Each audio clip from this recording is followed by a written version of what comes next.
St. Lucia, this is Open Mic, and we are back here with you. My guest today is Mr. Carl Nassif, a shining star within the region, an individual who operates a number of successful businesses in Jamaica, an individual who has brought this innovation to St. Lucia by way of re-energizing the distribution trade through the KFC franchise.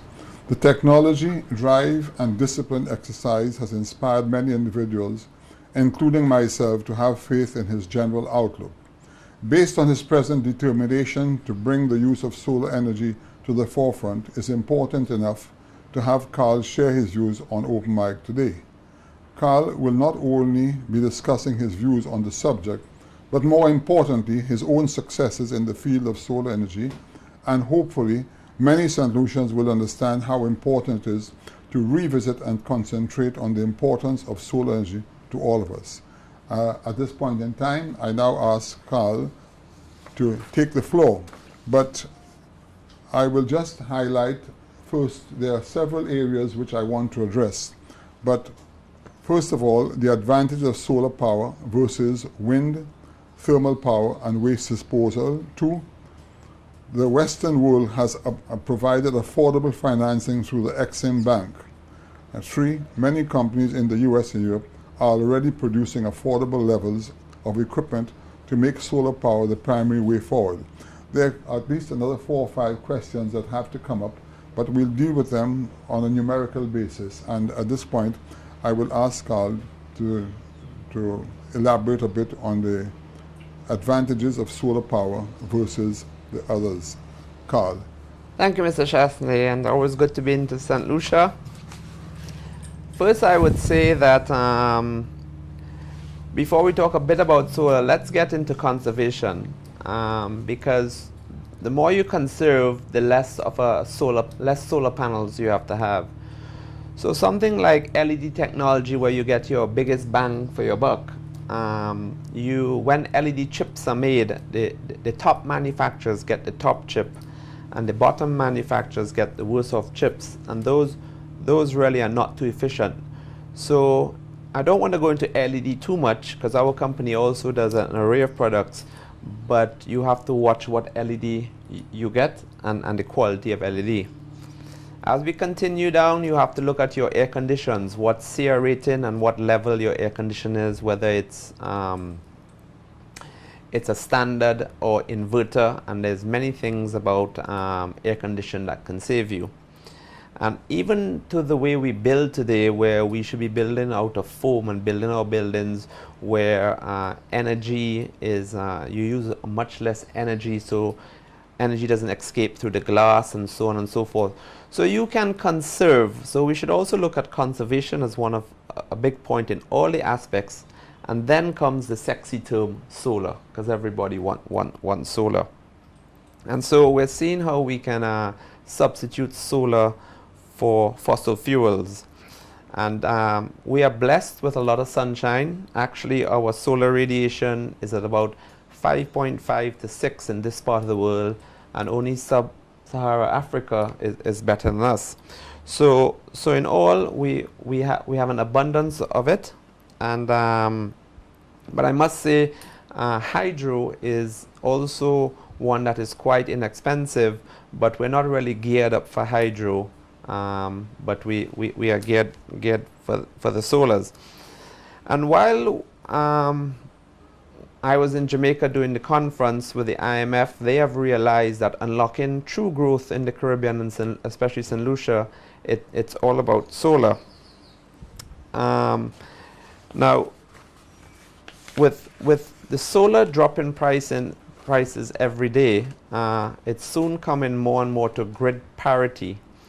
And one has to understand that if you generate on top of your roof, then there's no distribution or transmission. So therefore you can produce at a much lower cost. And then the excess that you produce will go into the grid. Now you'll find a lot of utility companies saying it's very unstable, what if a cloud comes over it, and so on.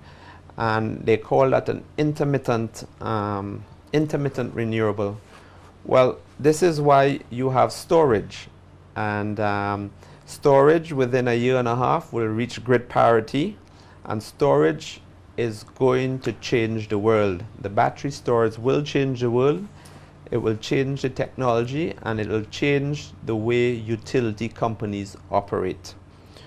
So, if, for instance, we are to produce energy in one location on roofs throughout the island, this is called distributed generation. So distributed generation means, for instance, if you produce on rooftops throughout the island, you don't have the cost of generating don't have to have a master generation plant. What you do by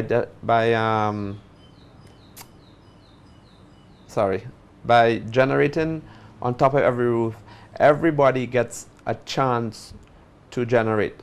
So say, for instance, civil servants, they could leave their house, they could generate energy. If they have too much, it can go into the grid. And if by going into the grid, they can be paid something for that going to grid, but by generating, they have reduced their cost from, say, 35 cents to $1. So the savings are immense. The bank will therefore then finance you. The insurance company will then insure you. And as a result of that, the economy will get moving. Because once the cost of energy goes down, there'll be more consumption, and therefore also the government will get more VAT. Carl, one question for you. You talked about there's a civil servant being at work and the energy is being produced. Would they have to have the battery at the house to hold the power? How does it work? No. So they will not have to have the battery. Let's say they have it and they are producing too much. The excess energy will then go into the grid. Yeah, that's automatically, but what I'm saying is, how does the energy hold at the house when the energy is being produced in the day? What keeps the fridge going and the lights going when they come home at evenings? How does it work? Okay, so in the day, when you're thinking about solar energy being 100%, and we have to dispel of this 100%. Yeah. If during the day they produce whenever you produce energy, you use it right away. Okay, but if they're not at the house in the day, nobody's in the house. Right, then that energy will go into the grid. Got you. Okay. And that's why we need a good regulatory framework, because. But question for you. If when they come home at nights and there is no sun, what happens then? Well, you can have batteries, but the return on investment is going to take you about 7 to 8 years if you put batteries at home. Then you can have energy 24 hours a day. Mm-hmm. So you'll have it. If you do not put batteries at, say, a business, the return on investment is 4 years. So households will need batteries to have a decent return of investment. Mm-hmm. And in a year and a half, batteries prices would have come down where the return on investment would be 4 years. However, so would it be advisable then that people should hold off for another year or so till the industry becomes more sophisticated and that it comes with the battery at home? Because an individual with a limited income would want to see the immediate financial results on an investment. So my question to you is that you put in the solar panels, you put the batteries in to hold. We understand very clearly that you're not going to be off the loose elect line because you can never supply the 100% you require, but you probably will be able to use, let's for argument's sake, say half of it. Then that's how it should work. Am I correct? Well, put it this way. The solar panels are going to last you for 20 years. Yes. The inverters are going to last you for 8 years, then you need to replace your inverters. Yes. and inverters are a minimal cost, 5 or 10% Fair of the enough. Yeah. total bill. So if you're happy with an 8 years return on investment, Yeah. then put in everything and go ahead. But The beauty of it, though, is that you can the banks can finance this as if you were paying Lucilec. They can give you a finance payment that is lower than that. I understand that, yeah. But I think the ordinary household member will want to know, apart from the savings they will make, because the savings you're talking about, where is the energy going to originate from, the energy that running the house? It's going to originate from solar. Now, let's face it, solar for the businesses and the hotels and the industry is the low-hanging fruit. Got you. Right? Those companies, the big ones, the medium ones, the small businesses who have bills of 2,000 up to 100,000 are the best candidates for solar.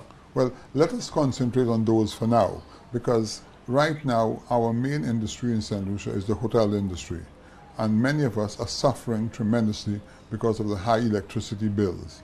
Now, if I have an electricity bill of $100,000 a month now, what was your advice to me as to what approach should I have right now? Okay, well, taking into account that I already have the solar panels on the roof, which do the heating of the water. That's fine. But if I want to benefit more now, what's the next stage? Well, for you always have to look at roof space. So based on hotels, they will never be able to have enough roof space to do all the energy. Okay, but let me say something to you one time. We have enough land. Can we not build a sort of a rack to take that? Yeah, because building a rack is not expensive. Yes, you can. And people have to see solar when they take solar. You don't have to be 100% solar. No. But if your roof space allows you to do 40% solar of your business, instead of paying $1 kilowatt hour, you'll be generating at 35 cents. So you're saving 65 cents for every kilowatt hour. And that's provided Lucilec will take it back into the grid. Yes, but you're not producing enough to send any to Lucilec. Okay. And that's where the technology comes in, because there's no transmission and distribution. And what's good about the hotel, because the hotel is opened day and night, so we are using it right away. So right away, which is wonderful. And that's what for businesses and so. And that's why I was saying about the houses, the return on investment is more like 8 years, because you have to buy batteries. Yeah. And batteries now are a bit expensive, but in a year and a half, when Tesla opens their huge battery factory in Nevada, the prices will come down. Yeah. Well, that I understand. Now, if you have roof space and you're producing too much, then that is exported to the grid. Yeah. Now, exporting it to the grid, what is the method of transportation from the hotel? Is it a special wiring or the same wiring that brings the electricity? It can go back on it. How does it work? Right. Yeah. It's through the inverters. The electrical engineers know how to do that. Yeah. But who's going to bear the cost of that? The hotel or the? There's not much cost involved in that. Yeah. St. Lucia, this is Open Mic. We've just come to the end of the first segment of our program. We'll be right back.